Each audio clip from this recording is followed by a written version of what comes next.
Hello, Zoom Room friends. Hello, Facebook.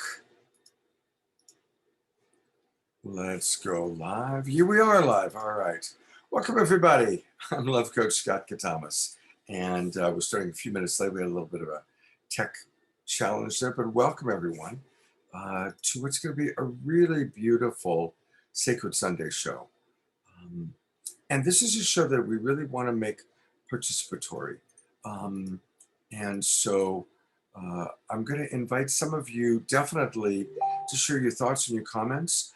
And maybe even some of you we're going to have come on to the show with us today. Because we are talking about how this is an opportunity for any contact, any experience that we have to be a spiritual awakening. So I've got some really wonderful guests, including John Martin and Debz Shakti. Hello, Debz. Hi there, Scott. How are you? Good, good, good. And John will be with us in a moment. We're also going to have, coming all the way from England, our friend Simon. And so Simon, definitely, when you come into the Zoom room, if you're there, let me know, because I don't see a Simon named. Hello to all of our people in the Zoom room. I see a lot of old friends and new friends as well.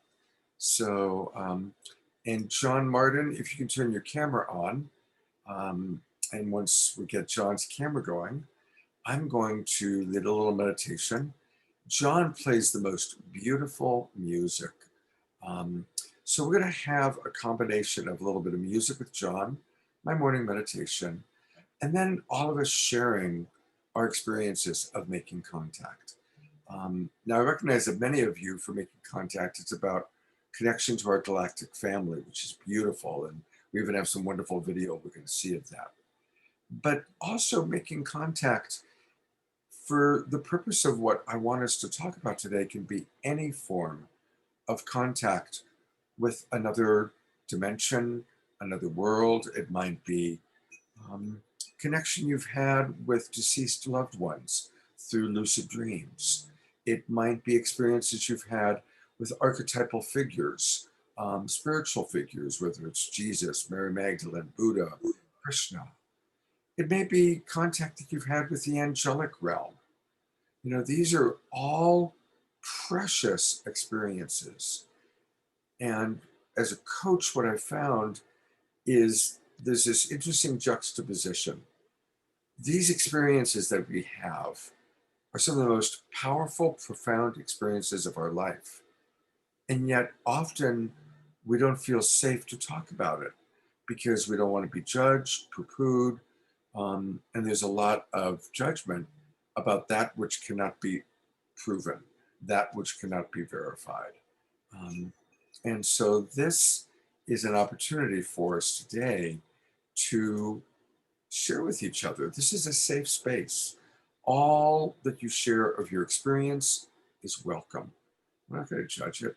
We want to hear it. We want to listen. So I want to really make that a very, very, very clear kind of goal for today.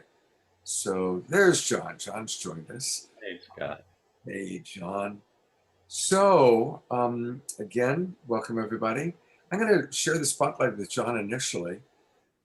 And John, would you be willing to play a little music? And then I'm going to come on while you play and lead a meditation. How does that sound? I would love that.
So as we listen to this beautiful music from John, let my voice gently guide you. Start with your breath. Consciously breathe in.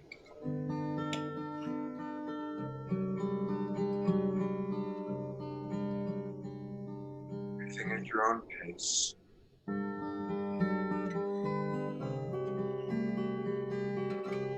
Embrace that breath is life. Bless we all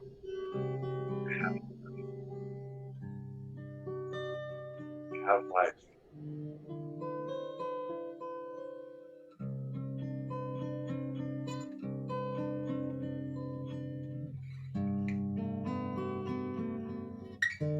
You are gentle, calm,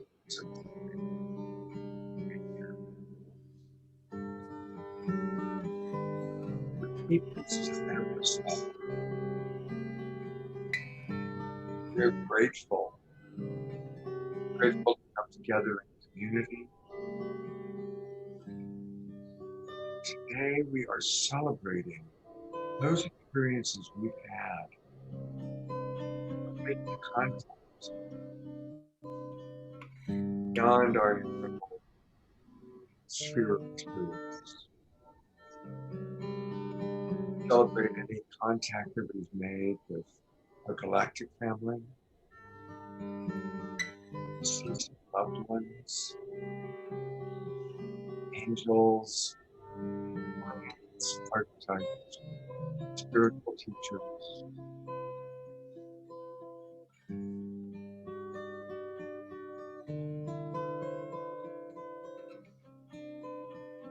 This is a safe and sacred space where we can share our experiences without judgment. A celebration and appreciation.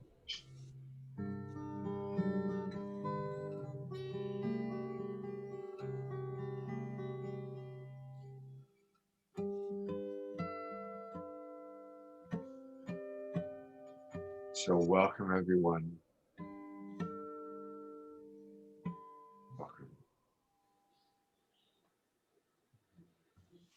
Thank you, John. Oh my gosh, what a blessing to have That was so you lovely. and your beautiful music with us.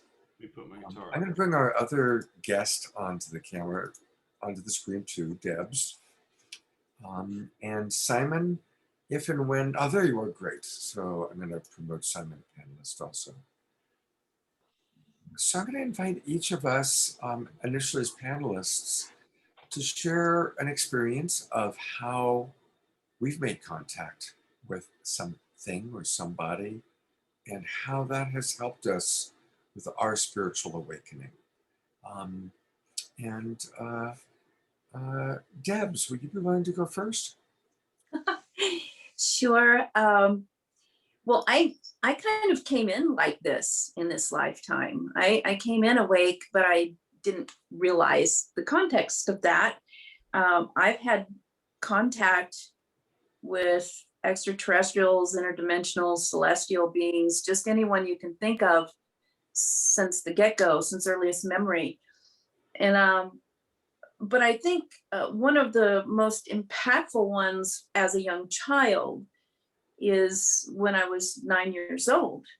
And we had just moved, my family had just moved from near Los Angeles, where I was born, to Georgia, actually, where John is living, very close to where John is living.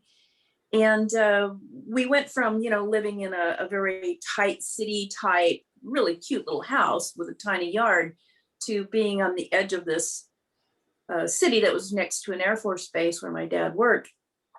And on the edge of that city where we lived, there was like 60 miles of pine forest behind us. Well, my brother and I, one night, we played out in the forest a lot. We had a good time out there. My brother was just a little over a year younger than I. But one night he woke me up out of a dead sleep and said, "The woods are on fire. We have to go out there."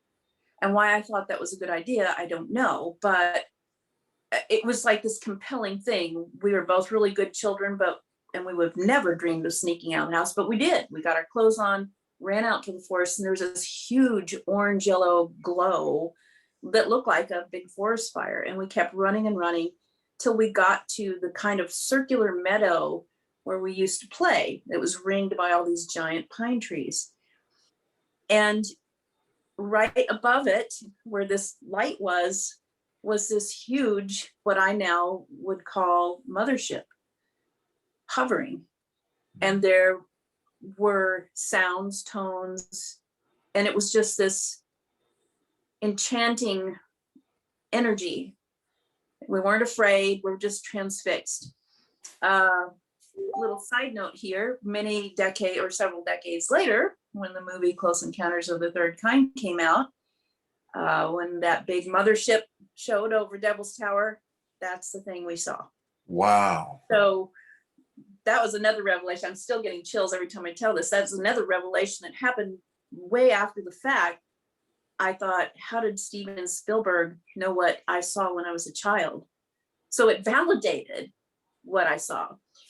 We always questioned that, afterwards. But anyway, I had a lot of missing pieces there, and they're starting to come back. I've had a lot of work, and I know that we went in, and we went many times. It was a school, basically. We went to a school, and but after that experience, the next thing I remember, it kind of went blank. Next thing I remember, we were waking up in the morning, and my brother was shaking me again and said, "We can't ever tell anybody about this because we're getting in trouble for sneaking out of the house." But there were our clothes, our shoes were still kind of muddy and wet. And we ran back out there, during playtime, and the circle was burnt black and it was still smoldering. Wow. Yeah. Oh, and the other thing that I can say is when we got there, when we were looking at it, all of the pine needles and the pine cones and the limbs and things that were on the ground, all of them were levitated in the air. It was an incredible thing.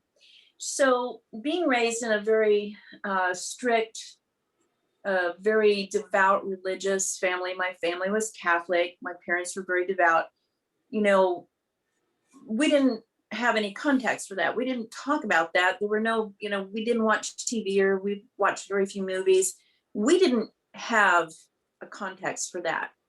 My brother's in complete denial still, I think, about it. He doesn't ever want to talk about it. I think the last time I asked him about it was 25 years ago and he blew it off, but it's been in my mind ever since. And I've had daily contact most of my life ever since then, but, and I had some before, but what that did to me, it woke me up and I started asking questions as a 9-year-old child of, when I went to Catholic school, I started asking questions. Things didn't quite add up to me the way that they should have, because the feeling that I had in that experience was far deeper and more beautiful and more blissful than anything that I had ever experienced in church or in school or in, family time or anything. It was just something very unique. So I believe that kind of woke me up, but I really did come in able to perceive all that stuff before. And then very quickly after that, just 4 years later, I became a yogi. And 2 years after that, became a yoga teacher, became a very spiritual person, have studied all the things and done all the things. And I can tell you that was a pinnacle moment for me. I think if you ask for when I kind of woke up to there's more than what you're being shown in life, that was probably it. Wow. Thank you so much. What a beautiful kind of opening story to share with us. Well, thank you. And what a blessing and a challenge to have had that experience. I mean, obviously on the bigger scale of things, an incredible blessing. But for a child, having had that awakening and then being back in the real, not so real world, where it's so dense and people haven't had those experiences. Like you said, even our places of worship, after having an experience that is that profound, Yes. Church is pretty stale. It seemed small and flat. That's how I can say it. I mean, I loved loved my spiritual life when I was a child. I even remember saying I wanted to be a nun when I was a little kid, because that was what I grew up in. And I felt very blessed about it, but I still, there's nothing that compares to that other than the deep experiences that I have in meditation, which, we can go into a little later, but I can tell people you make contact when you make contact with yourself. Yes. And when you practice meditation however you want, whatever your spiritual practice is that gets you in that flow state where you lose sense of time, environment, and your body, you are making contact with the supreme being, which is you, which is all of us, but it's in a form that is just not, to me, it's just not transferable in the third dimensional physical world. You can only get bits and pieces of it. Yeah. So, yeah. Well, thank you, Debz. We'll hear more from you a little bit later on, and it's really beautiful to have you with us. Thank you. Thank you. I'm so honored. Thanks, Scott. We're going to hear from John, and we're going to also hear from Simon, who had an amazing experience just last night. So we'll hear from them.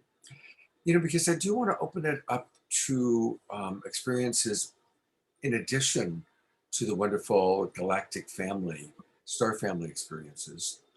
I'm going to share one of my experiences, and certainly very profound. I was very fortunate and blessed to marry the woman of my dreams. I met her in 1988. Her nickname was Suchi, and I'll pull up a picture of her here so people can see her. And she was obviously the love of my life, and very blessed to be married to her. And sadly, she developed a brain tumor, catastrophic brain tumor, and died almost 10 years ago, actually, in November of 2011. And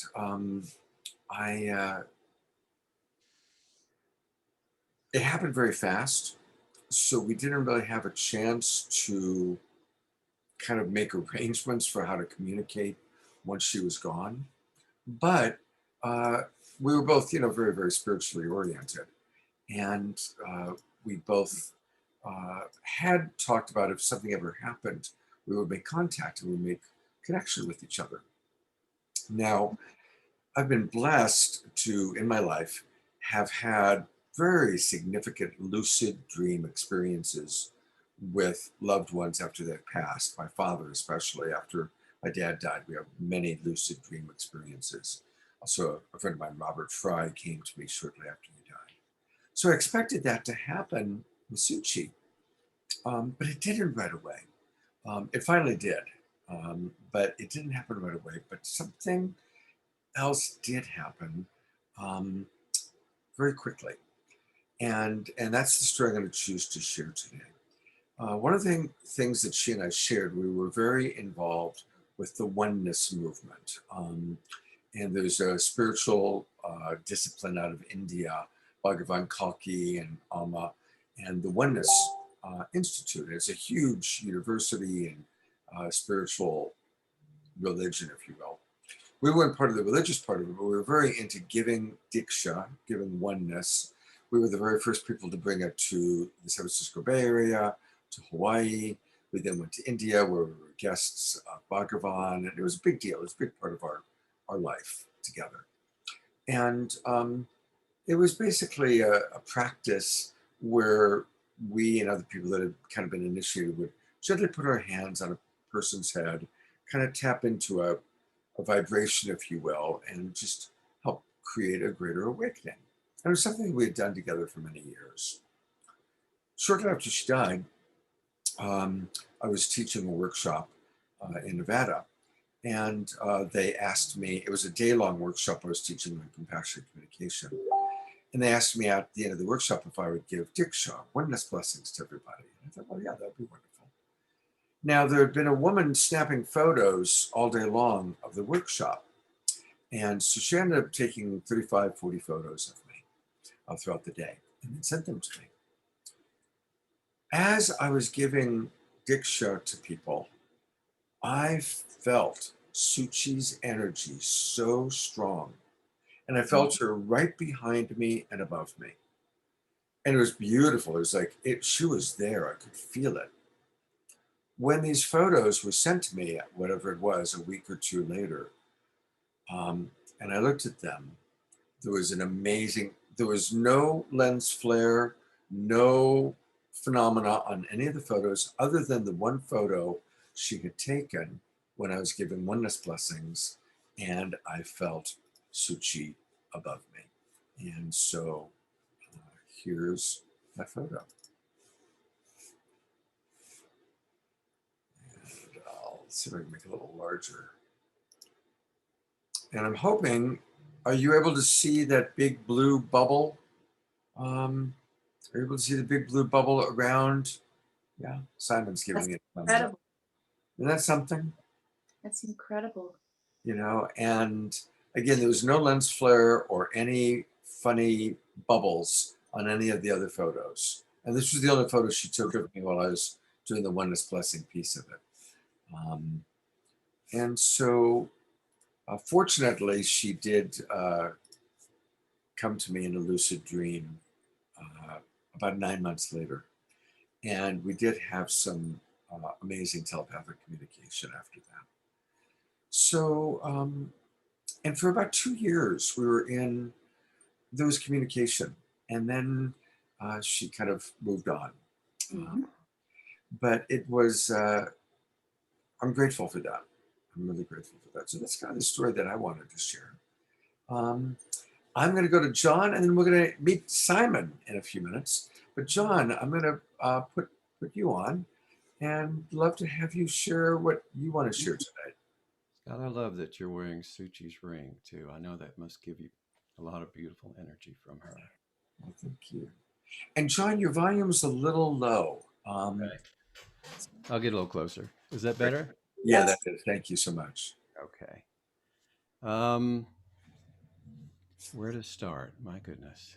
I'm a classically trained musician, and I've performed for heads of state and for numbers of people all over the world, and it's very important to me, and it's something I felt I wanted to share with the universe. And I actually had dinner with President Carter, and he discussed his UFO experience, and I shared mine, and he was very open to the idea of it.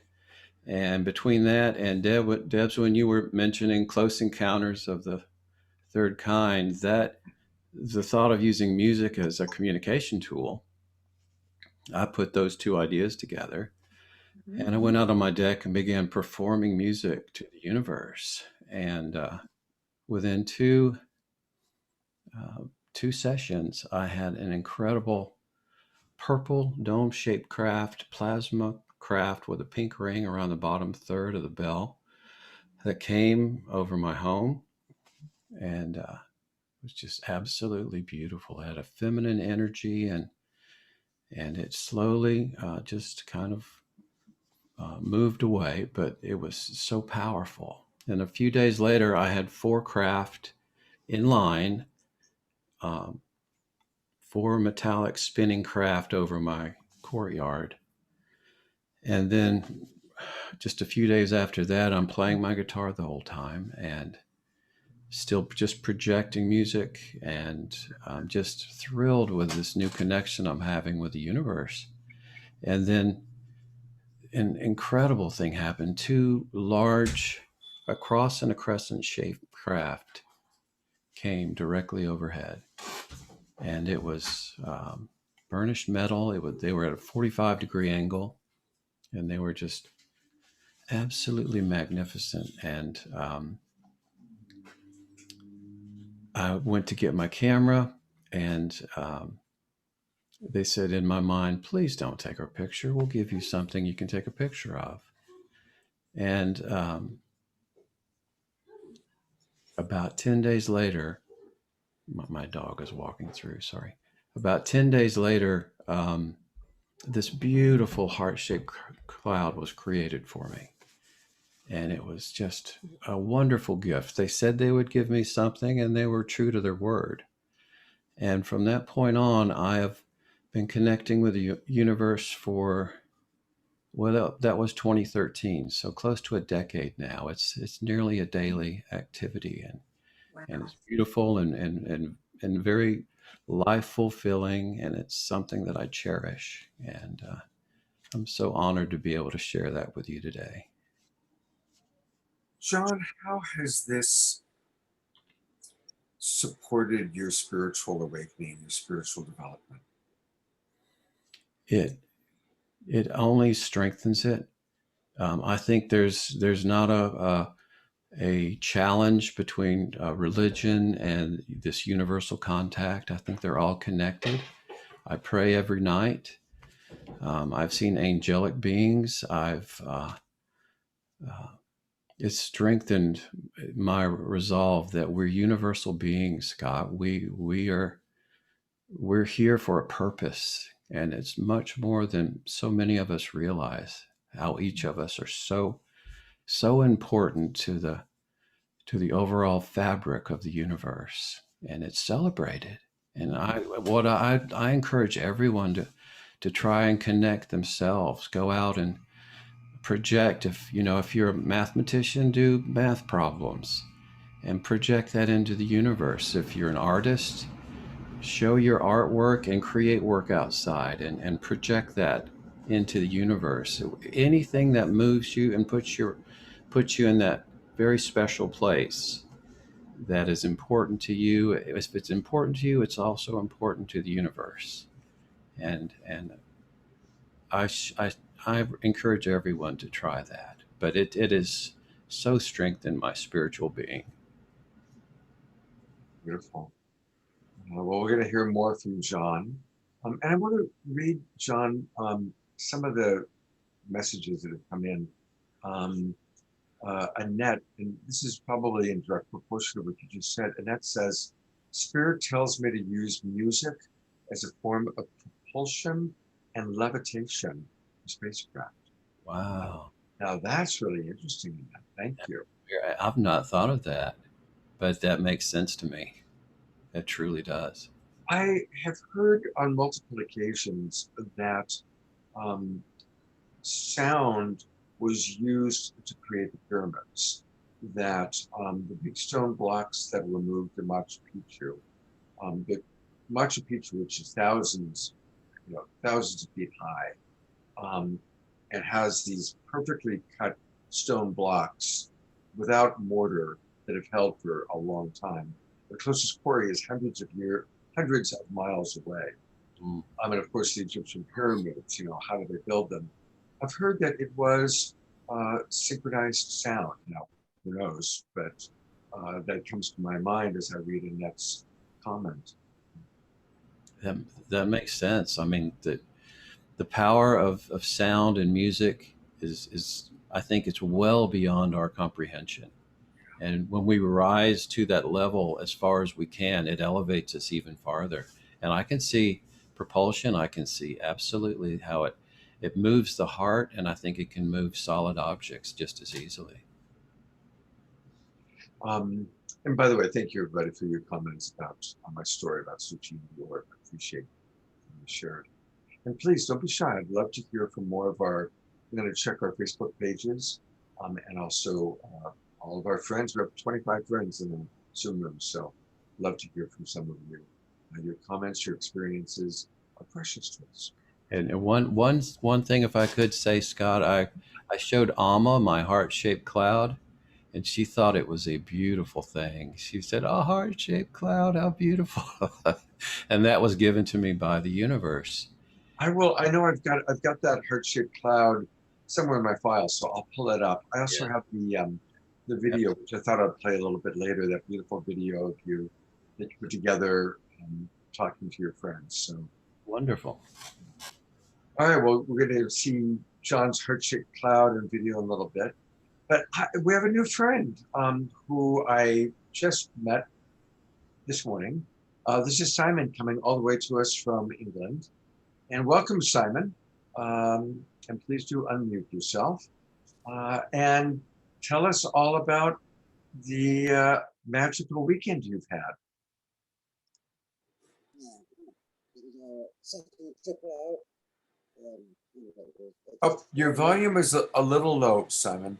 So whatever you can do to either get closer to your microphone, or because we wanna have the complete Simon experience. Is it any clearer? Any clearer? It's still low. Are you on a computer? I can show you how to adjust your audio settings.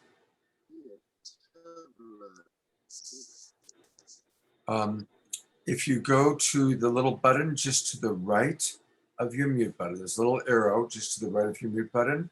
If you click that arrow, that opens up your audio settings. And what you may want to do is just raise your microphone level. And I'll let you do that for a moment. And while Simon raises his audio, I'll bring you back on in a moment, Simon. Annette writes, my cat, who recently passed away, has promised to appear to me in the clouds when needed. That's beautiful. Just a few weeks ago, I had on this very show Nancy Binder, who talked about connecting with our pets after they pass. And that's a beautiful, go back and watch that show. And you can find any of the shows we've done on my Facebook page, or go to Love Coach Academy page. The Love Coach Academy page, go to videos, and that's where you can find it. Shauna writes, I'm grateful to be here and for the topic, woven in spirituality. I'm mostly listening today. Well, thank you, Shauna, for being with us. And again, while Simon works on that, I want to just acknowledge that I've been in this field for a long time. You know, I produced national broadcast television back in the day. And I produced over 100 national broadcast segments for news magazine shows. And they were all on everything from crop circles to UFOs, near-death experiences. I've been in this field a long time. And always was looking for stories. And so it's putting me into contact with thousands of people sharing their stories. And then as I kind of morphed from Scott, the writer, director, producer, into Scott, the coach, again, I've coached thousands of people. And what I've discovered is that these experiences that we have are so precious, and yet people are so shy to talk about them because there's such a fear of being judged, such a fear of these most precious experiences. And then as the years go by, we do wonder, wow, did I make that up? Was I going crazy? And I want to talk for a moment about the power of imagination. And I struggle with this because a lot of the experiences I had with Suchi required my imagination. I had to imagine what she was saying to me. I did not auditorily hear her voice. I wish I did. She had a beautiful voice. I had to imagine what she was saying to me. When we watch the video of John, it's so beautiful because he just talks to these lights, these ships, in such a beautiful way. And Einstein is someone I've really enjoyed studying. And if you study Einstein, he's all about the imagination. You know, there's quote after quote after quote from Einstein about the power of imagination. There's a great quote from Bob Dylan. Somebody said, how do you write so many songs? He said, I don't write them. I just write them down. They come through. Right? And again, having worked with so many artists and so many people, the people that have confidence in their imagination, they don't censor their imagination. They allow themselves to imagine what is experiencing. This is how they bring through great works of art, great books, new ideas, new physics, mathematicians who get, new visions. So I want to encourage everybody, notice if there are ways that you shut down your imagination, and if there is, it's okay, I'm perfectly human, open it up. Open up your imagination. It's okay. Just allow yourself to be childlike. Allow yourself to experience childlike wonder. You know how children have a wonderful imagination until it's beaten out of them, right? It breaks my heart. Children are 2, 3, 4 years old, and they still see people until they're told, no, there's nobody there. And then they stop seeing that person that was there. So, let's open up our imaginations. And this is the time, through Saturday Night Live, because every week we're doing shows with people that are spiritually advanced or spiritually open, whether it's Indigenous elders or UFO stories, or even last night, we had all these incredible icons from the 60s, and they've all moved into a very spiritual way of being and thinking and being activists. It all comes together. And again, they all talk about opening. The veils are thin right now. Now is the time that we can have more contact and connection with angels, aliens, archetypes. I like that because they all start with the letter A. Whatever it may be. So that's what today's show is all about. And hopefully that gives a little bit of time to Simon. So I'm going to bring you back on in a moment, Simon. Simon, give me a thumbs up if you get your audio. Great. You should be able to hear me okay now. Fantastic. So I'm going to bring Simon on, but I want to read what Lynn wrote. Oh, and then Debz Shakti, I'll bring her back on to talk about that. But Lynn writes, most of my wedding reception pictures have these white circular bubbles about a 1/2 inch in one diameter. At the time, I thought the pictures were ruined. Now I realize that they were my husband's mother who passed when he was in high school. I now feel blessed that she was in attendance. Absolutely, Lynn. Lynn, that is absolutely true. I officiate weddings, and I always urge us to, at the beginning or very close to the beginning of the wedding, to call upon the ancestors. And you can feel it. There was one time I was officiating a wedding, it was outdoors. And sometimes I have it's up to the people getting married if they want to call upon the ancestors. In this particular case, they asked me to do it. And as I called upon the ancestors, it was a totally quiet, there was no wind. As I called upon it, there was this incredible, beautiful gust, significant gust of wind. So significant that the entire audience gasped. And when we watched the video that was being recorded, you could actually feel the audience, because the video was shot from behind. You saw the audience kind of all go like this, because everybody felt the ancestors acknowledging their presence at the wedding. So that's a very real interpretation. All right, I'm going to bring Simon on. Thank you for listening to what I had to share. There were Debz, I'm going to have you come on next and talk about your work as a quantum hypnotherapist. All right, Simon, tell us about your experience. Hopefully you can hear me this time. Yes, now I can. I'd like to say namaste to everybody. I hope everybody's had a fantastic weekend. Within the spiritual world is definitely all connected to anything UFO or anything like that. I believe a way to connect with when you're doing CE5 field work is you've got to be tuned in spiritually, and you've got to be tuned into the planet, because we are the planet is us. We eat the food from the planet, which creates us. So we are literally created from the dust of the planet. Our ancestors go back to the dust of the planet.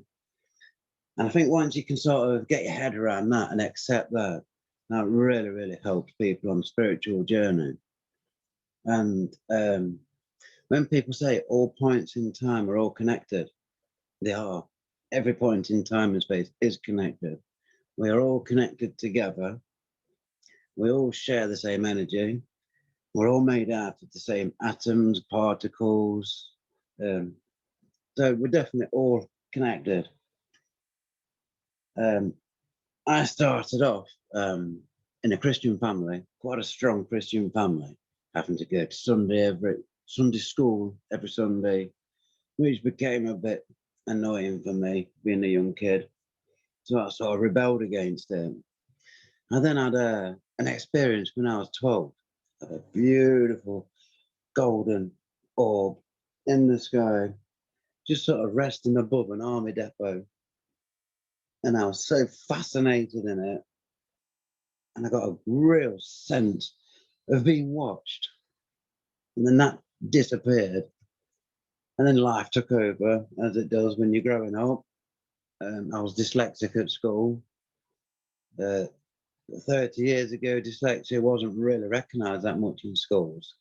So the teachers all thought, oh, he's just a naughty kid, punish him, punish him. So I rebelled, got into a lot of trouble, left school, become a career criminal, which didn't pan out too well for me because I didn't make much money for it and I spent a lot of time in prison, which got me into drugs.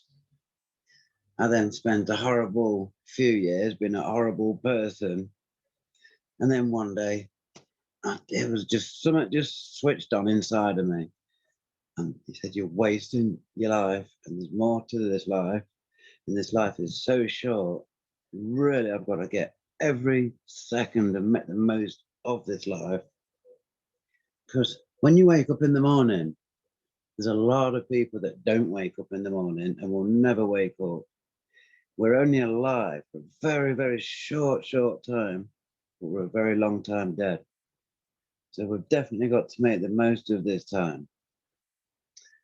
And just recently, within the last sort of year, I've started to want to connect more spiritually with extraterrestrial beings. Because of my experience when I was 12, it's always sort of stayed in my mind that there's more to this. I don't really believe everything in the Bible, but I do accept that there's definitely a spiritual realm. There's multi dimensions that we can't see, like, for example, orbs. I believe orbs are us. We are orbs. Our energy and our light from within us is an orb. When we pass away, that energy and that orb comes out of us. And then I don't exactly know what happens after that, but I believe that you as an orb can stay around and watch people. And when you're ready, you can then go on to your next journey and carry on. But also, I can't remember ever being there, so I'm not sure of that one. With the CE5 stuff, I came across James Rose, CE5 UK. I suggested to him about setting a group up for Nottingham and Mansfield. And at the time, James was doing some like educational courses through Zoom lessons. And I just learned so much within that time of being with James and all the other people, terrible with names. And it's just took off from there, really. James taught me a hell of a lot of stuff. So I've got a lot to thank him for. The first trip I went out, it was a bit awkward meeting everybody for the first time, first trip out. But we did experience a few little flashbulbs here and there. But last night, I was more prepared for it. About 2 weeks before, I started meditating. And I kept asking just for a visit or a little sign or just an acknowledgement. And I kept thinking of the same area where we're going to be. And then we turned up there, we did a small meditation from the CE5 app. Shortly after that, I've got the radios that I use. These was both tuned to the 144-100 frequency. All of a sudden, just one of these radios went crackers. And then all of a sudden, one of the ladies in the group noticed a light in the sky. Then also everybody's attention was drawn to it. And it was just a brilliant, clear, perfect light. Dimmed down slightly, it relit, and then it just slowly dissipated off into the sky. Once it had got out of eyesight view, I got the binoculars on it, and I could then see it disappear to a right-hand turn and just disappeared off into the sky. And the whole group, I believe, got a bit of a spiritual experience from it, just knowing that something else is out there.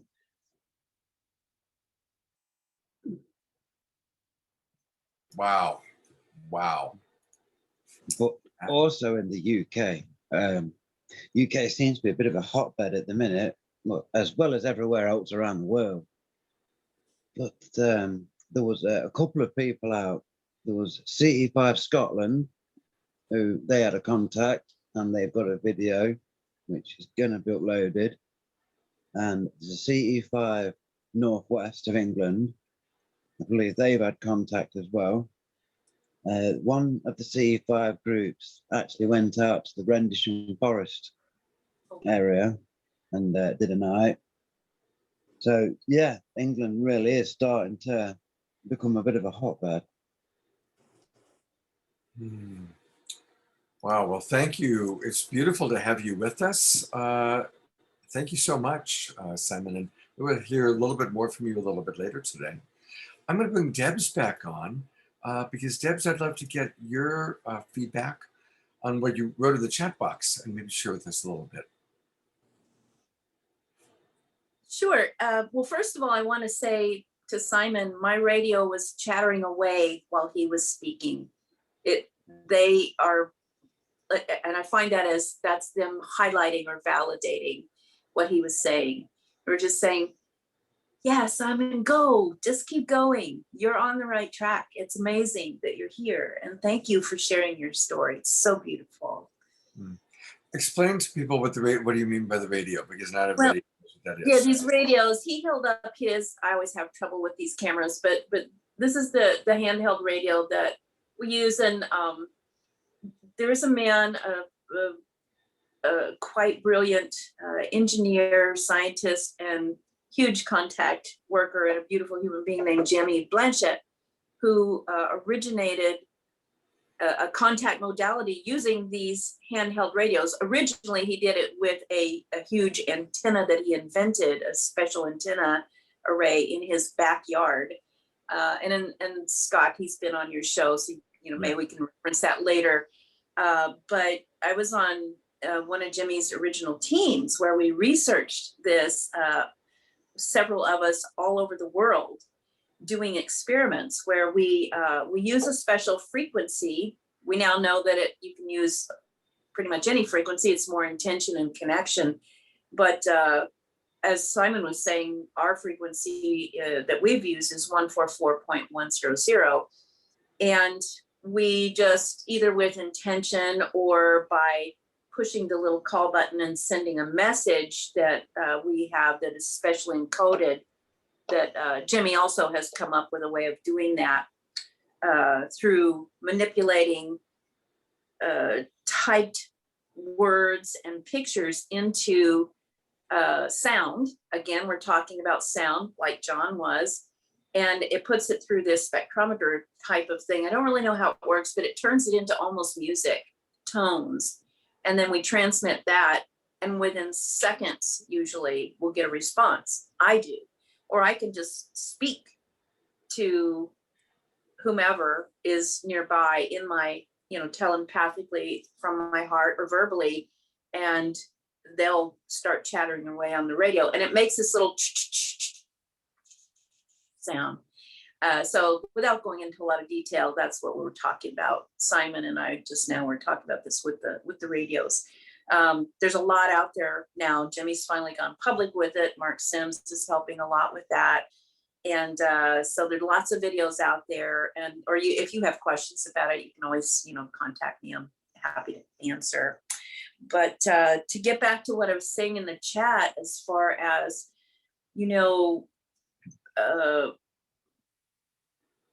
people were talking about, Simon was talking about, as a child, he has this experience and he didn't want to talk about it.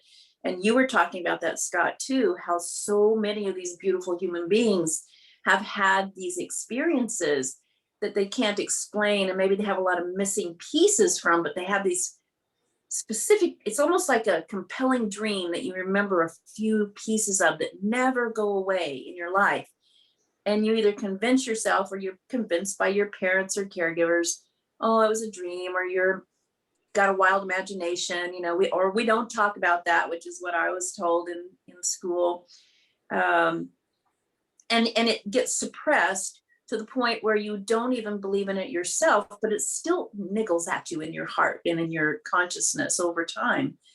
And so, without going into great detail, I started out in clinical psychology, became a hypnotherapist, and then quickly, because I have all these other side gifts that I came in with, I just left the clinical scene and went into a type of hypnotherapy that's coupled with energy work and yogic work and stuff that I called quantum hypnotherapy about 40 years ago. Well, I've been doing this work for 40 years, and it, encompassing everything that you can imagine someone going to a hypnotherapist for. But a great deal of people who came to me for things like wanting to stop smoking, lose weight, heal their relationships. When we go back into we don't just go back into their former life or even into what we call past lives. I don't even believe in past lives. In the universe, the quantum universe, the multiverse, all life happens all at once, forever, all the time. So it's just, it's just what you focus on. But anyway, we would go to these, alternate realities, these other lives, whether you want to call them past, future, parallel lives, where, they're seeing themselves doing other things. But we can also go to any point in non-local reality and revisit whatever you want to revisit. So I'd take them, I'd just say, go to the time when you had that first experience, and let's take a look at it like an observer, like a reporter. And when we do that, when they are free of any kind of judgment or fear, because we do a lot of work around releasing fear around it, when they're released of all these constructs, what always comes up is a very beautiful experience and a spiritual awakening. And even though they may go their whole life and do all kinds of things that they think are mistakes, like getting into drugs or, becoming a thief or, being a miscreant or, going on and being a millionaire or whatever, it's always underlying what's happening. And at some point it springs back up and they have to deal with it. So I've done thousands and thousands and thousands of sessions with clients. And it seems like now, really in the last few years, but definitely in the last 2 years, almost all my work seems to be this contact related stuff, or what a lot of people would call even, there's a huge part of it that is what someone would call alien abductions, especially with children, where they had a lot of fear or, or just, again, we're told it was a dream and they suppressed it. Well, number one, I don't like to use the term alien because these beings, no matter what you call them, ETs, interdimensionals, angels, orbs, they're all, I believe, us on different layers of frequency. And we are all talking to ourselves as the oneness that we are. You're talking about the oneness movement, Scott. I was in it too. It's just different iterations of ourselves.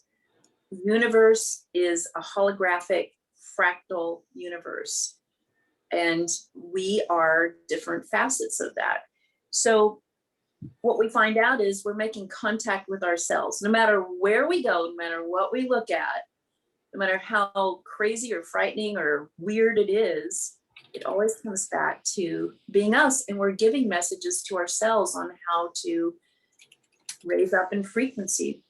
So recently, the last couple of years, been working on with a group making a documentary, a film production company called Rhino Pictures. They're actually making a film with the kind of scary title of Alien Abductions, semicolon or colon answers. And it deals with the subject, including the producer of the movie is one of my clients. And it talks about the spiritual transformation of these people and, you know, some of my other clients going through this process of having an experience, maybe being excited or scared or both or confused, and then having suppressed it all their lives and gone through their lives. And then when the spring gets pushed down just far enough, it springs back up and they have to deal with it. And then they come and do this work or whatever work it takes to come back into that state of being with it. And there is a spiritual transformation. There is an awakening to the greater, to the vast, infinite greatness and oneness of all of life, unity consciousness, basically. So anyway, I had to get that out there because you were talking about all that and like, oh my gosh, that's my life. That's what I do. And every single time I have to say, none of these thousands of cases have ever turned out to be a scary, negative, dark occurrence. It's always something very spiritual and good. Oh, Debz, thank you so much. Thank you, thank you, thank you. Thank you for letting me speak about it. Absolutely. And we'll hear more from Debz. But, you know, one of the things that I love is the spontaneity of this show.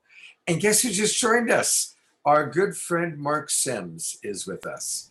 Hey, Mark. Hey, Mark. Hello, Debz. Hi, John. Hi, Tyrone. Scott. Wow, it's great to have you with us. Now, why does it say Grandpa Mark Sims? Oh, I have big news. This All is right. gonna rock the world, at least my world. Sure, sure. I am a granddad today, as of last night. Oh! Yes.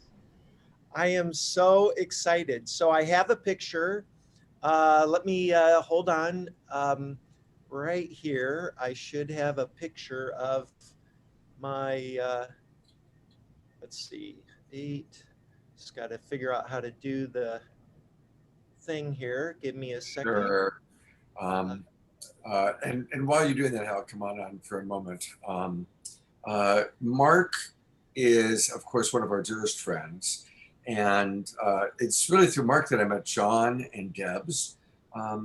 And one of the things that we'll certainly talk about while Mark's looking for his picture is that Mark announced a few days ago that there's going to be another harmonic convergence, 2021, next month. It's going to be just in a couple of weeks. And so we'll share with you a little bit more of the information about that. And also, while Mark's doing that, I want to just read a couple of the comments that came in. Bonnie May wrote, I wrote about my experiences as therapy, and it was published as a booklet called Love Never Dies, available on Amazon by Bonnie May Talbot Russell. So that's very beautiful, Bonnie May. Thank you. And, you know, let us know if you'd like to come on camera today and share a little bit about your experience. She earlier had said that she had similar experiences to what I described about my experience with my wife who died. And Bonnie had written, I also had similar experiences right after my husband died in 2013. She also writes for Simon, Simon is absolutely correct. We are orbs in spirit, and Bonnie has photographic evidence of that. So it's very, very cool. Thank you. Annette writes, I had rejected my Catholic upbringing until in a moment of sorrow, I channeled a song called Guardian Angel. The same song revealed that we travel through stars to find our eternal home where there is no heartache. And that's beautiful, absolutely beautiful. And right now, Ange Bell writes, interesting, Mark Sims parallel. yesterday's connection to his granddad, and now becoming a grandfather himself, carrying on a similar torch to show the path to future generations. Congratulations to you, Mark. So thank you, and Thank you Bell. so much. Yeah. So did you find the photo? Yeah, I did. And oh, here it is. Finally, I had to refresh my screen. That's my grandson, Leon Starlin Cooey. Wow. Wow! Congratulations. Yeah, Congratulations. that's my daughter Erica and her very sweet and handsome husband Marcel. And they gave birth. Hold on, let me give you the stats. This is all really. What a beautiful family. Yeah. Congrats, Mark. How beautiful. Oh, thank you. Okay, so born yesterday on June 12th at 7:46 p.m., 6 pounds, 9 ounces, and 20 inches long. So the 6 and the 9 are in there. I'm being a numerologist. And the 3's in there because you have the June 12th, which reduces to a 3. I mean, this is all real geeky numerology stuff that I love to do. But That's great. That's great. That is cloud really 9, and I'm celebrating.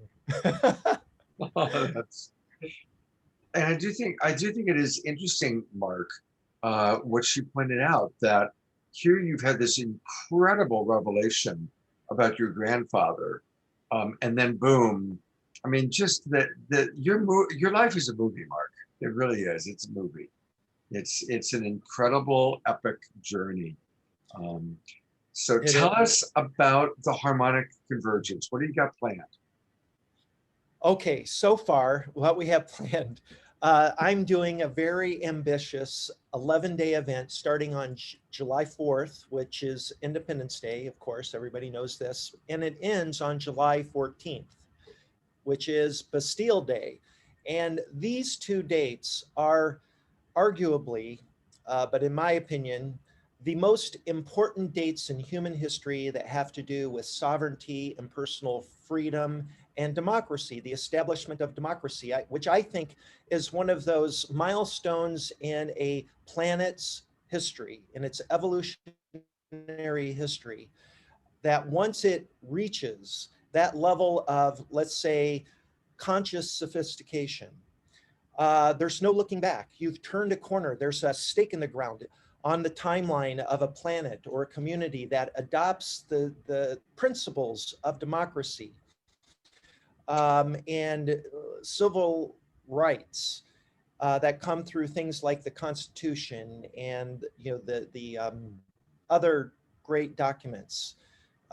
So I believe, in fact, I know that the dates that were originally given to me in the vision in 2015 of doing the harmonic convergence the first year in 2020 was these dates were given to me for this reason, that this is a time to us to reflect on how far we've come as a species and how important this moment in history was in the 18th century, where you had the independence of America from Britain, and then of course on the 14th of July, Bastille Day is the equivalent of Independence Day for France in the late 18th century as well. So we went through something as a global family to set an example for what's possible. And those seeds of liberty and democracy were planted in the minds of people all over the world as they came to realize what this was really about. And so during the harmonic convergence, we're going to revisit the importance of this fact, of this history, and overlay on top of that this new milestone in human history, of which we are going to be reunited with our star family. And I literally believe it's a reunification, that these beings, be they physical beings from other star systems or ultra dimensionals or extra dimensionals, however your term you want to use for these non-physical intelligences. This is a reunion with them because they have all had a hand in creating Earth and making it possible for beings like us, physical beings like us, to exist. And they've had an intimate hand in our creation as well, in the human being and the species, the hybridization program. What is that about? What is going on here? And I believe I have enough of the data points, as well as so many other people. I don't claim to have discovered something other than I think that with the help of Tejbar, I have been given some clues that maybe, fill in a gap or two. And that's what we're going to be doing for the harmonic convergence. And the final and most important thing, I believe, for the harmonic convergence is establishing a citizens diplomacy initiative. So I want to be clear here that what we're talking about is developing a protocol, a plan, a strategy for initiating diplomatic relations with our star family. And that's done by by people of high standing in the global community of our race who are interested and have something to add in this planning process, that we can then, after getting our plans together and identifying our representatives, our emissaries.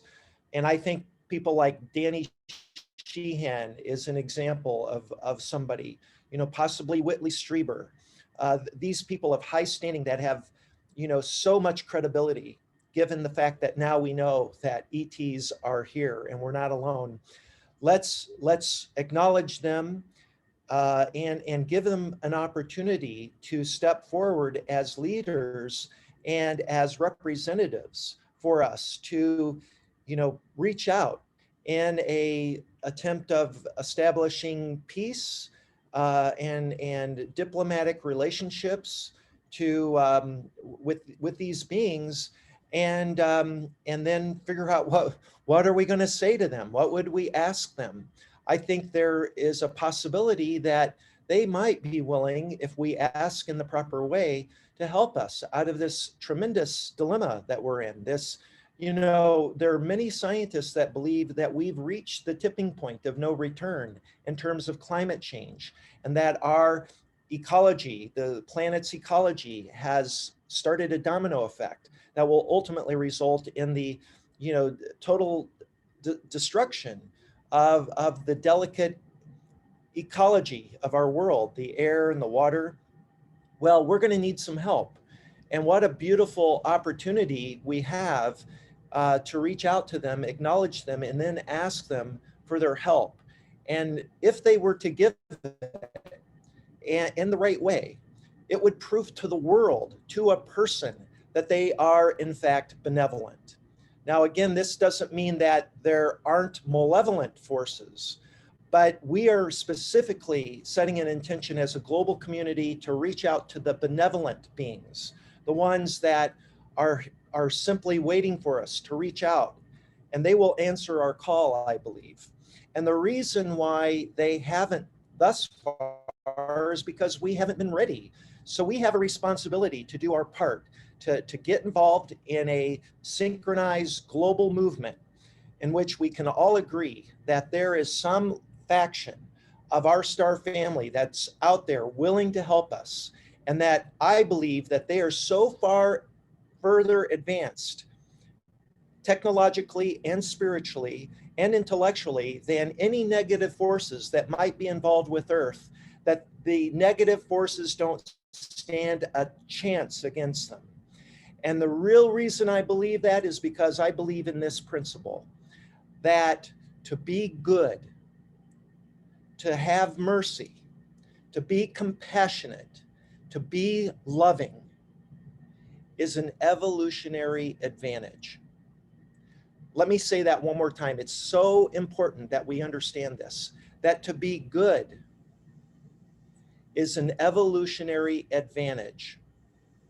If you don't, if you're selfish, if you're self-centered, narcissistic, and warmongering, you will, it defeats itself. It's like an invasive species that just eats up everything around it until there's no more food, and then it dies because it starves to death. I mean, it's so obvious. So these are the beings that we want to reach out to, and they're waiting for us. So that's what the harmonic convergence is all about. We're going to reach out to our star brothers and sisters in a spirit of love and community and harmony and unity, and then ask for their help. Beautiful, just beautiful. Mark, I love you. And I agree. You're absolutely right. If you take a look at who we still follow thousands of years later, it's the Buddha of compassion. It's, Jesus the Christ. That's right. Martin Luther King and Gandhi. The ones who preach compassion and nonviolence is who, as the years go by, we honor.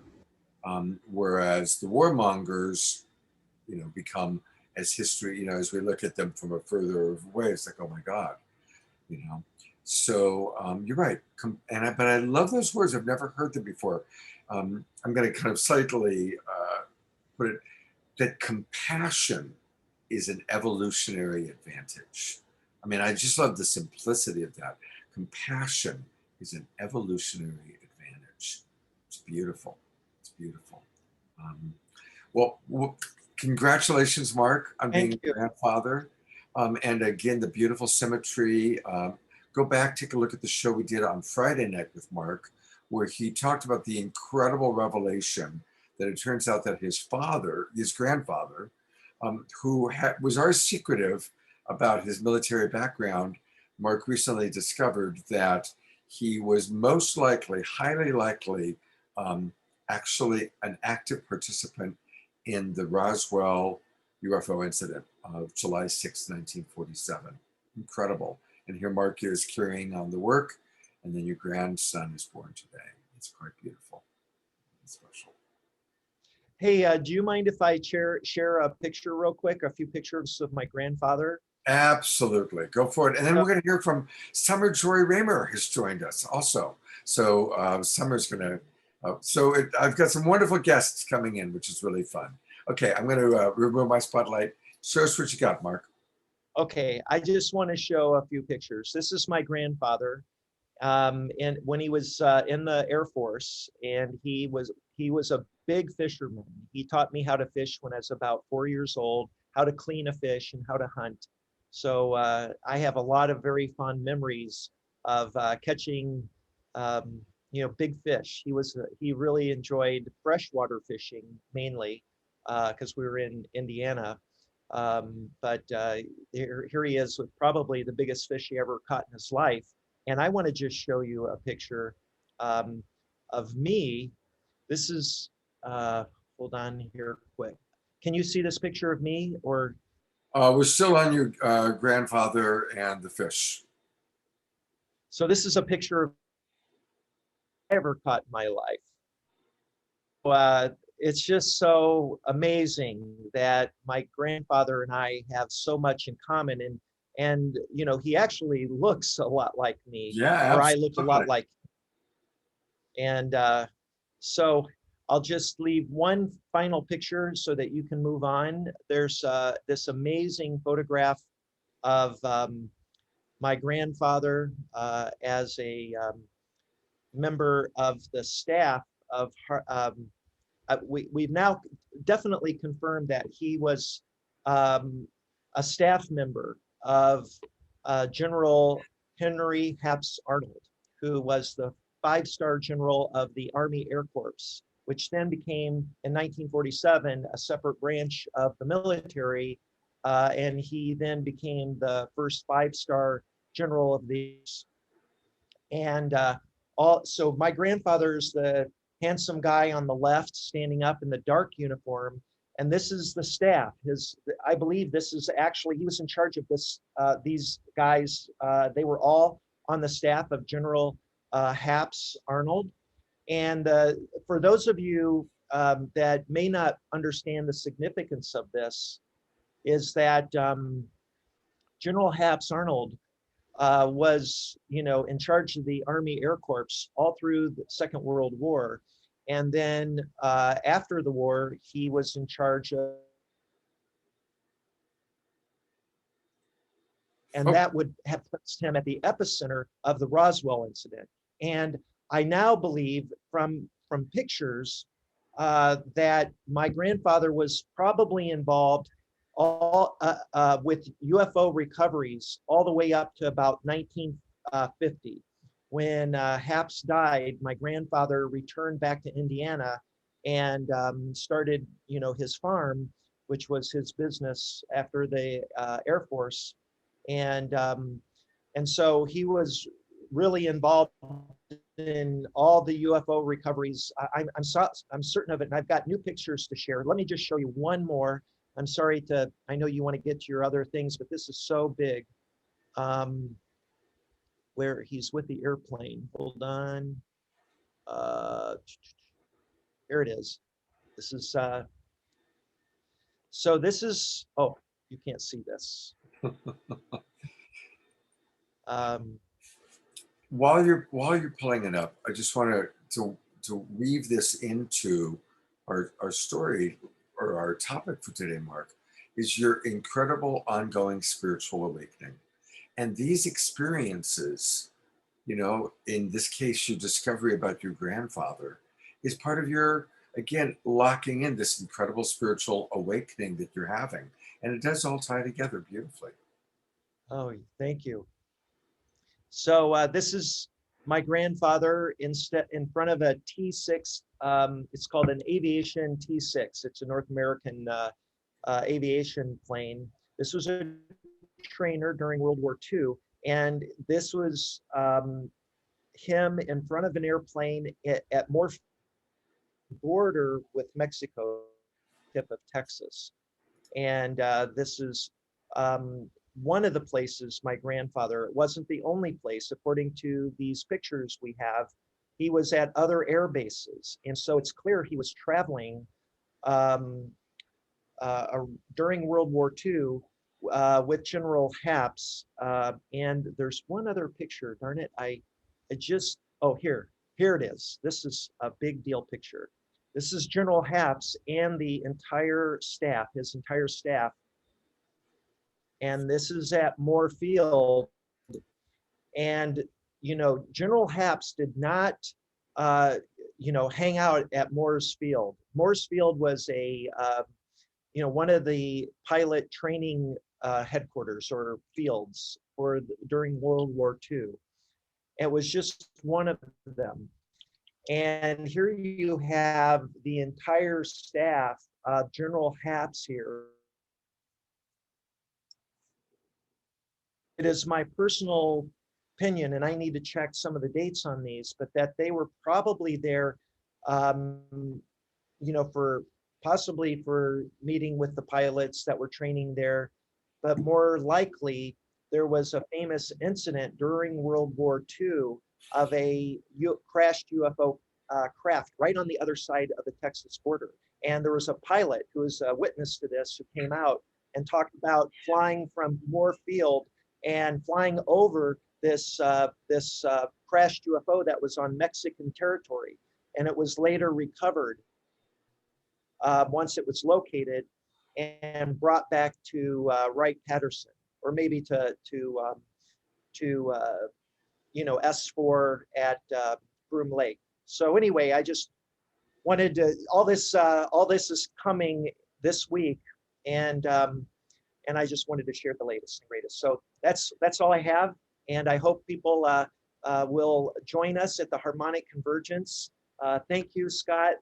Debz, you're wonderful. John, I love you, brother. And Tyrone, I saw your story. You tell your story. Fascinating. I'd love to get to know you, brother. And you guys have a wonderful day. I've got to get packed and get home. Love you, Mark. Great seeing you today. Love you too, John. Thanks for We joining. have spoke before, Mark. I've got the wrong name down. I'm actually Simon. Oh, Simon. CE5, Notts, Mansfield, UK. Yeah, are you going to be at the CE5 event in September? Yes, yeah.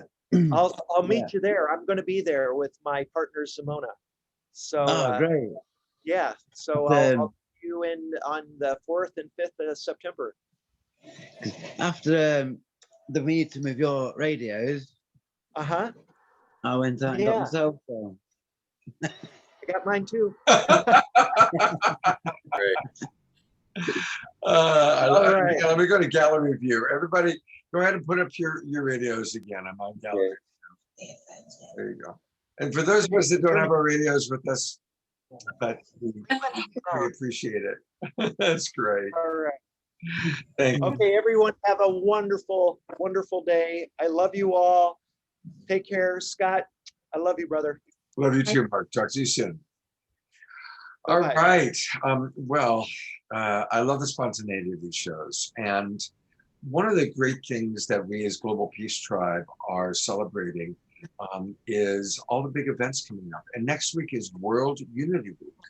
And one of the primary people putting that together is my friend, Summer Joy Raymer, who spontaneously kind of put in a Facebook message about one of her kind of spiritual experiences. And so I have kind of nudged her into coming on camera. So first of all, hi, Summer. Good to see you. Hey, can you hear me okay? Yeah, you look and sound great. Good. Well, I was it was a spontaneous desire as well to come on and be here with you today, and really an honor to go after Mark Sims. I had no idea that was happening either. Neither did I. And yes, World Unity Week, I really want to honor. It's a team. It's a collaboration of many. Ben Bowler, my husband, John Raymer, Becky Susick. They are like 24 hours a day. I am definitely a part of it and supporting, but not as deep as they are swimming in it every day. It will be, and it's an invitation of unity and just incredible opportunity to be in collaboration with the world. And I hope everyone comes.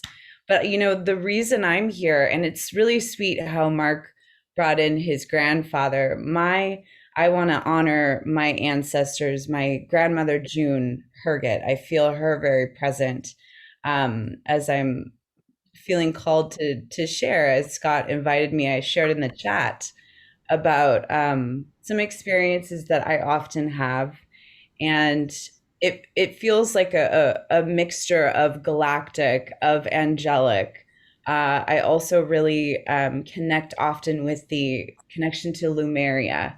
And feel as in the earth, the land that I live in, which I live on Whidbey Island on Coast Salish land, and there are many different stories of origins.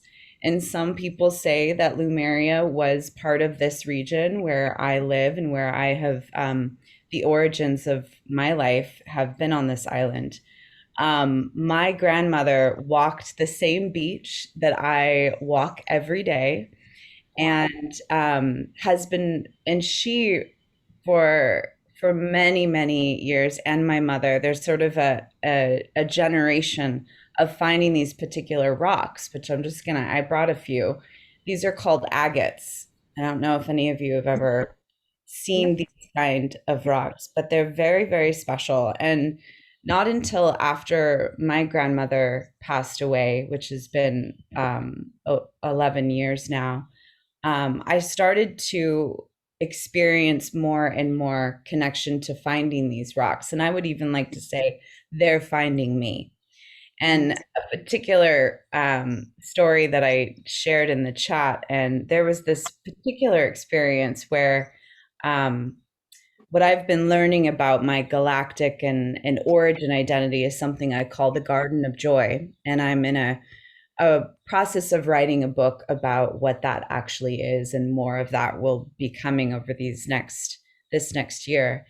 But when I really related, as was moved by John Martin as he was talking about how he plays his music to the universe. And as I walk this beach that I've been walking my entire life, I feel the nudge to actually dance.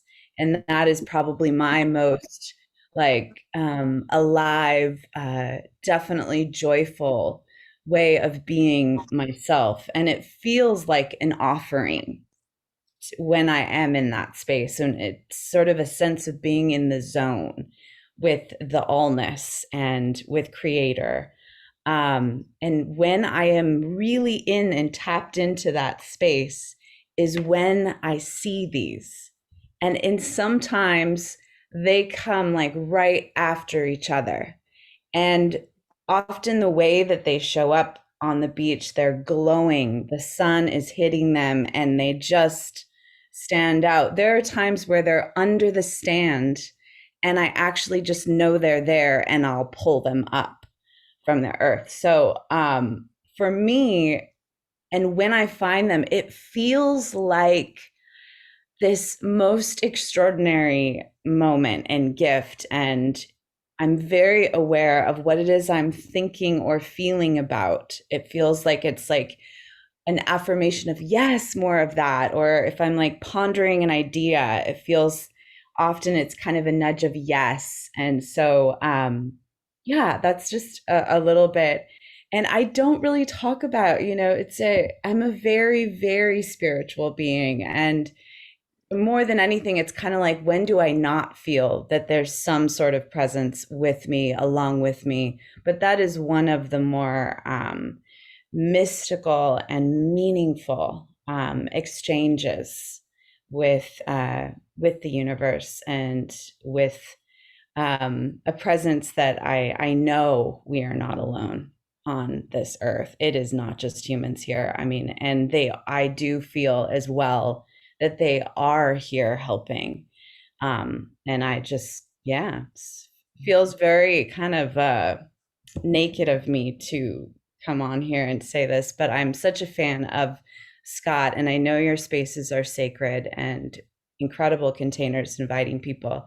And I think I just feel it's really important that we start to get just really real and talk about what is the most important to Absolutely. us, and in how we show up in our purpose and the work that we're doing, and building trust from organization to organization, to know that there's an origin that's even deeper that we connect with, Scott. So, and I just bless the connection you have with your beloved. And, yeah, those are really important things to talk about. So thank you.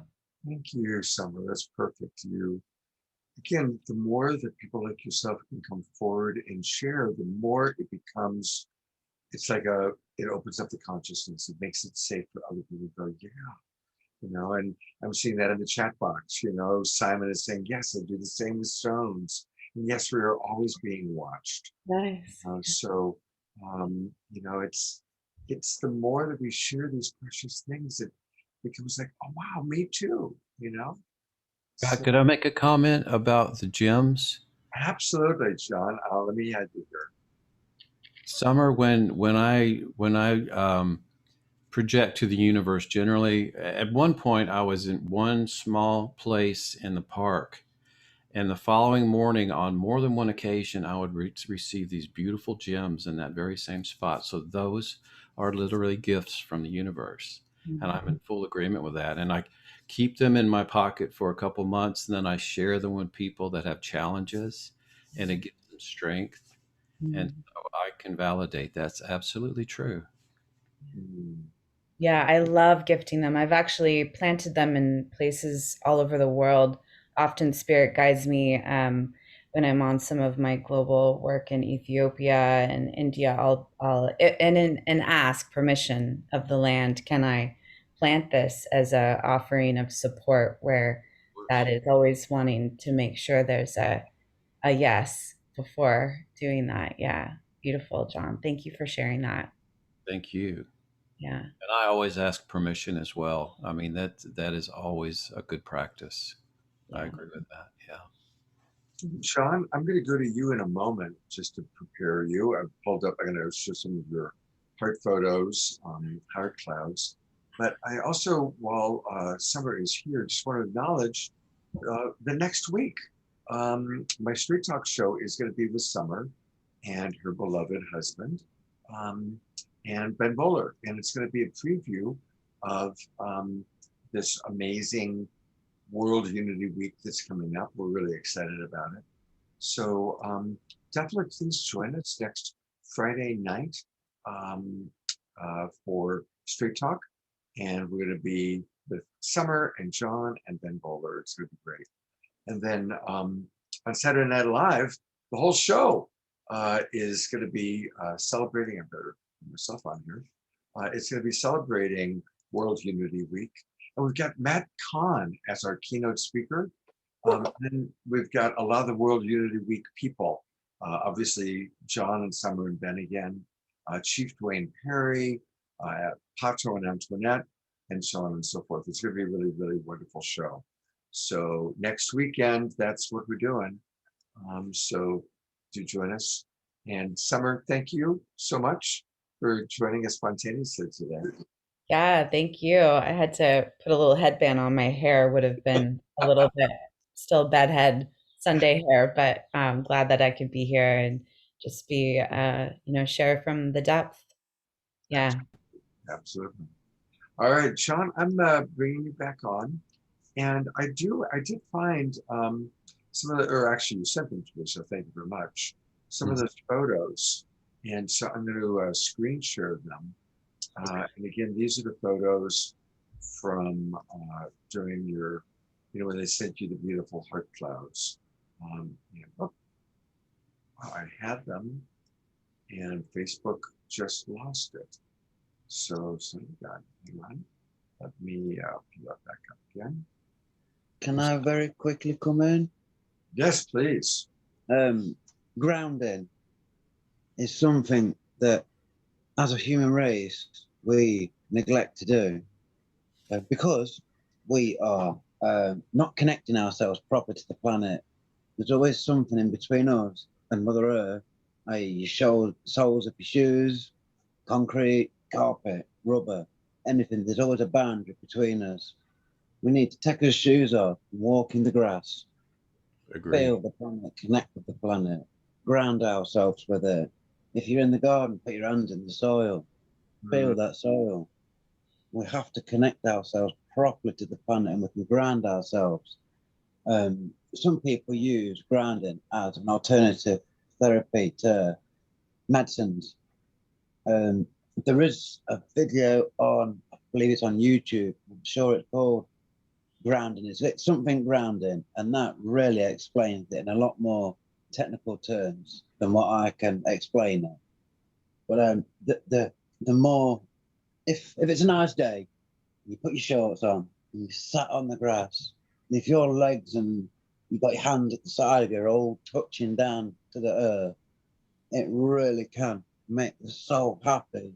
It can bring a positive vibration into the body.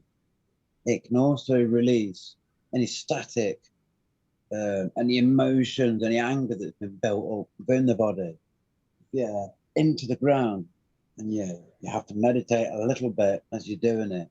You can release and let go of a lot of your static, your negative energies.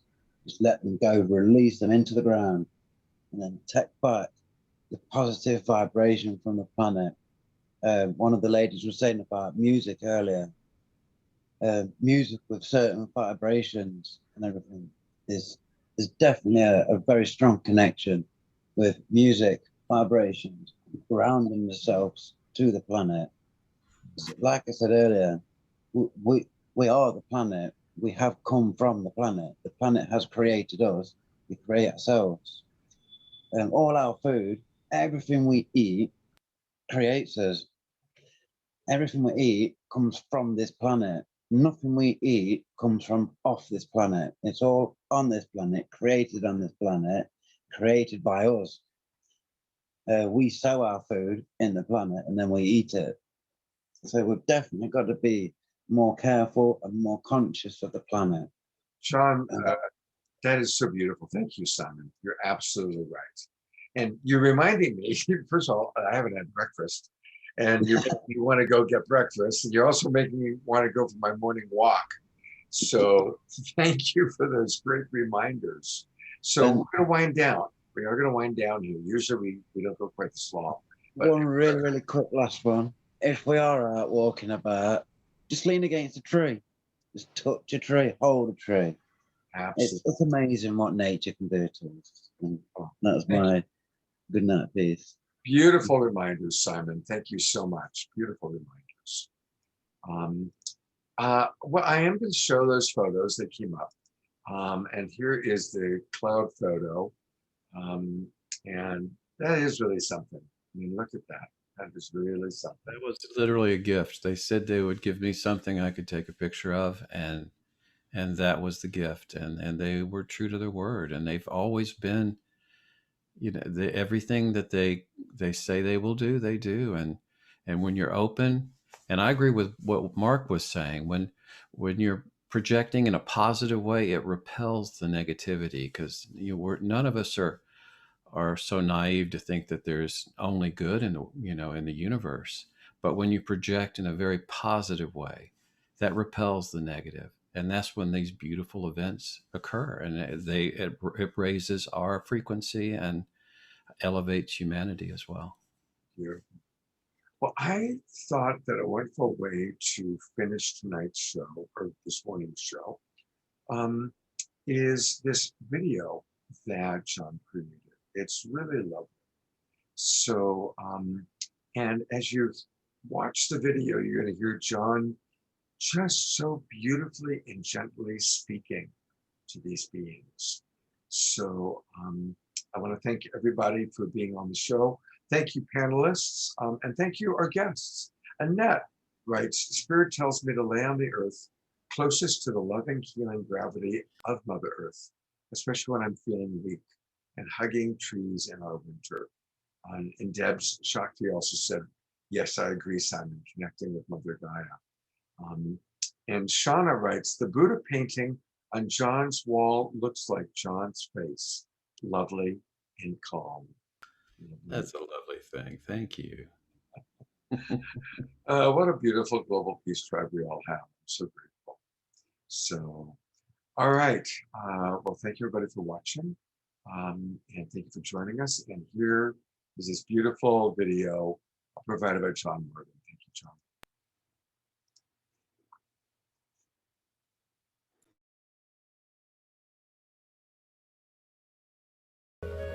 Beautiful ones.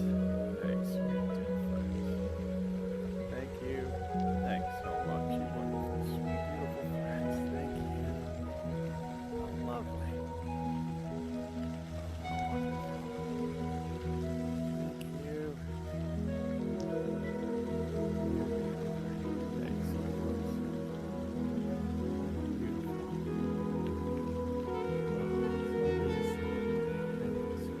Hey, friends. Hey, it's good to see you, sweet friends. You're really going there. Hey, thank you, sweet friends. It's beautiful. Thank you, dear ones. Whoa, hey. Hey, beautiful friends. Thank you for that.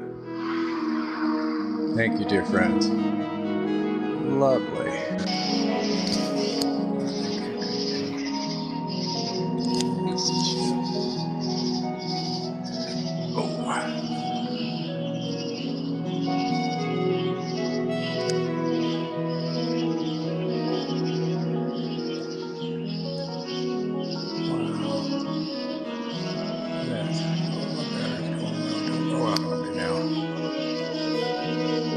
That's amazing. That's wonderful. Thank you, friends. Wonderful. Thank you, my friends. That's just great. Thank you, lovely friends. That again. Hey, there you are. Hey, beautiful ones. Hey, my sweet friends. That was lovely. Thank you, dear ones. Hey. Thank you, my friends. Thank you. Oh, I love that. Thank you for coming to see me tonight.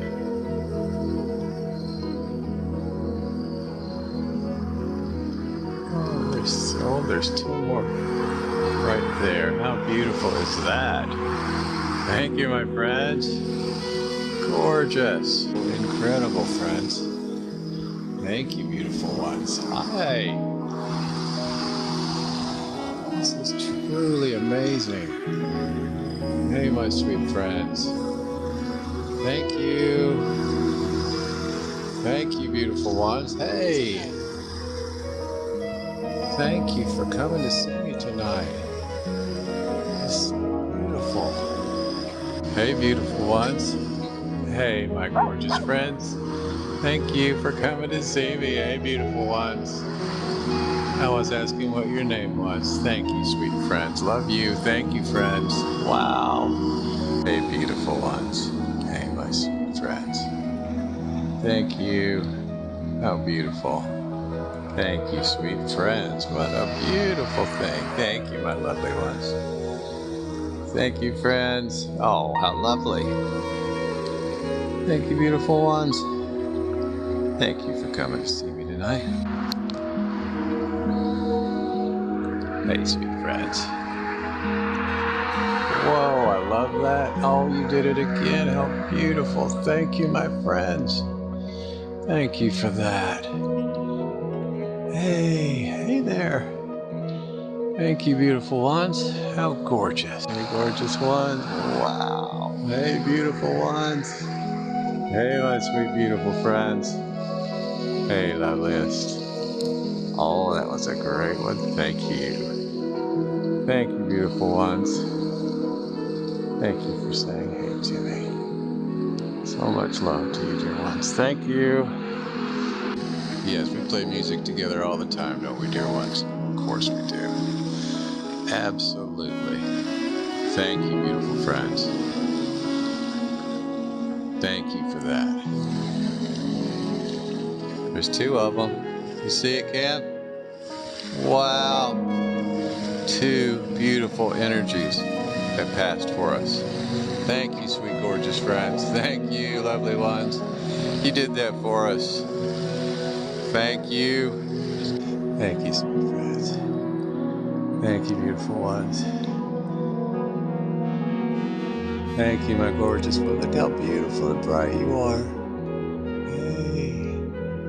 Hey, my friends. Hey, loveliest ones. Thank you. Thank you, my dear ones. Friends, I just saw that beautiful flesh. Hey, there we go. Thank you. And look how fast you're moving. Wow, I just love it. And on. Just randomly.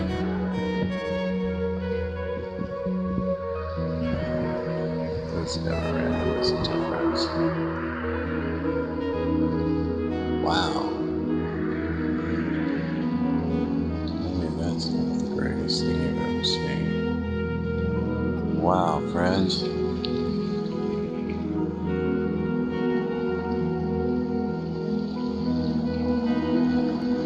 Spectacular. Thank you, my beautiful ones. Thank you, gorgeous ones. How lovely. Let's have a beautiful showing. Just like this. Thank you, my gorgeous friends. Thank you, lovely ones. Thank you, beautiful ones. Thank you, my sweet friends. So good to see you tonight. Thank you. Oh, how lovely. Thank you, dear friends. Y'all are so wonderful. Thank you, beautiful friends. Thank you for coming to see me tonight. Thank you, beautiful ones. Thank you. How incredible. Thank you. Perfectly done. Thank you. Thank you, my friends. Was that all last night? We were there at all, which was a beautiful showing that this is not happenstance. This is deliberate. Thank you, sweet friends. Beautiful dinner. Wow.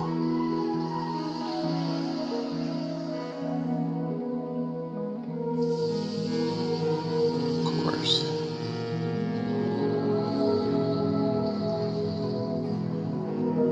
Fantastic. Thank you.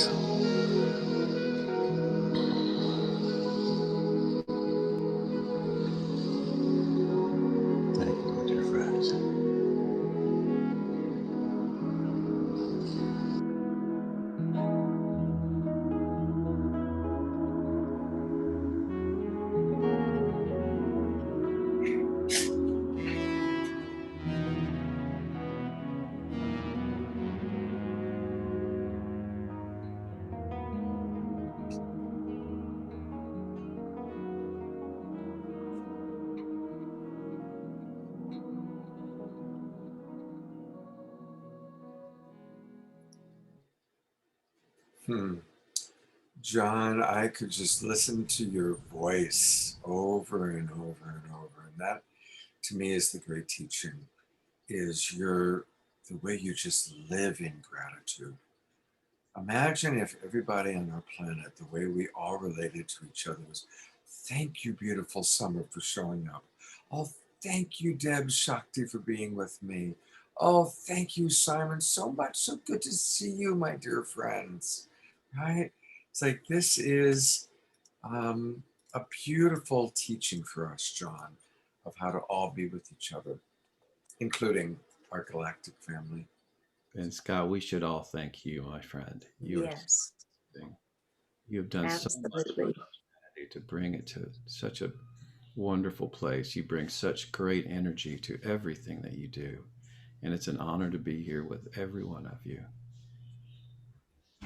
Well, as John would say, thank you, beautiful friends. Thank you. Thank you, beautiful friends, for showing up today. Thank you. Thank you for inviting me as well. Really enjoyed it. Thank you very Thank you. much. Thank you, all of you. It was an honor. Take Thank care, you. everybody. We'll see you all soon. God's blessings. Have a beautiful day. You as well. Bye.